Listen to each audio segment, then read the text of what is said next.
Sila ay naging successful pero kailangang magmatsyag ng Blacklist International. Silipin lahat ng mga damo na pwedeng pagtaguan.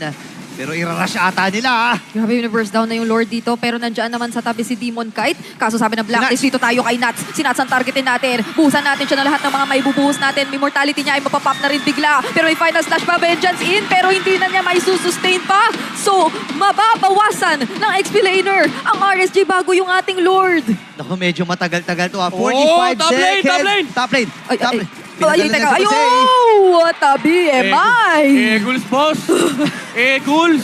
Yun yung mga mahabang BMI.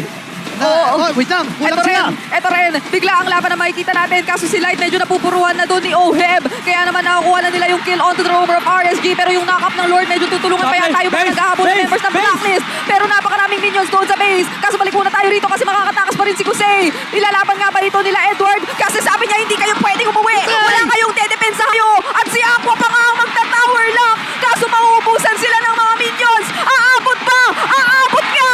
And RSG goes to match point! Makapigil hiningang tower lock.